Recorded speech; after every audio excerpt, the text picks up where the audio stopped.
Mais pour moi, c'est un acte de reconnaissance symbolique.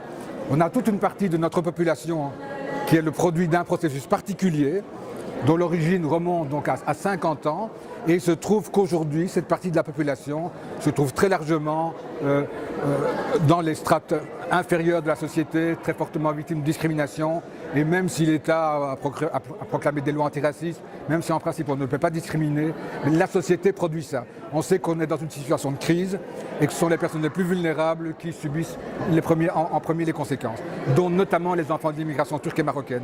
Alors à travers ce type de commémoration, c'est une façon de dire ces personnes ont construit notre société telle qu'elle existe aujourd'hui. Ça mérite reconnaissance, ça mérite estime et ça mérite valorisation.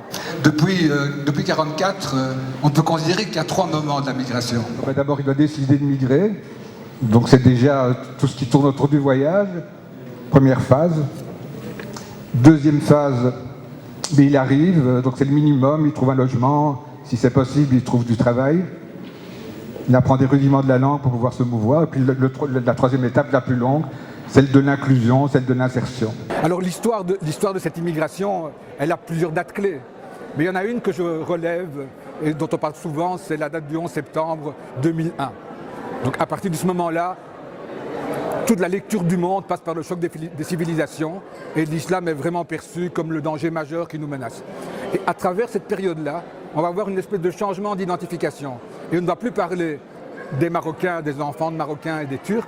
Tout ça va devenir des musulmans. Et tout ça va participer d'une espèce de menace qui nous vise. Et on va voir, par exemple, dans le discours, des gens qui par ailleurs se disent antiracistes et irréprochables, vont pouvoir titrer à la une de journaux tout à fait respectables, une espèce de menace où on voit des voiles et où on a l'impression que derrière il y a Ben Laden qui se cache. Donc ça c'est vraiment un climat qui est un climat détestable, dont on n'a pas encore mesuré toute l'ampleur et qui mérite vraiment une réaction globale. On peut dire qu'on a assisté à une journée vraiment exceptionnelle pour plusieurs raisons. La première, c'est que je pense qu'on a appris énormément de choses, notamment par les témoignages directs. Et puis il y a eu bien sûr des parties théoriques mais qui étaient toujours très clairement argumentées.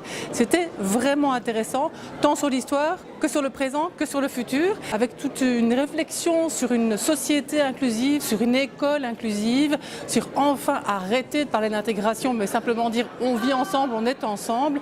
Et donc vraiment, je pense qu'on a eu là droit à un regard excessivement humain, excessivement accessible aussi, et vraiment un bon moment pour fouler aux pieds, c'était notre intention, c'était l'intention du CRIC je crois, fouler aux pieds les stéréotypes, les idées toutes faites, donc c'est tout à fait réussi.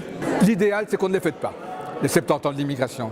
L'idéal c'est que dans 20 ans, la croissance économique, le développement économique a repris, qu'on n'ait plus de problème d'emploi, que donc tout le monde retrouve sa part dans le développement de nos sociétés, que du coup les différences religieuses apparaissent comme complètement banales, qu'il n'y ait plus de discrimination, et à ce moment-là on pourra dire le travail a été accompli, on est à la fin d'un cycle, maintenant les personnes d'origine immigrée, quelle que soit leur religion aujourd'hui, font partie de notre société, la multiculturalité est vécue de façon tellement naturelle qu'on n'a plus besoin de faire de grands événements. Je dirais donc que si on doit la fêter, c'est qu'il y a encore du travail et j'espère que ce ne sera plus le cas.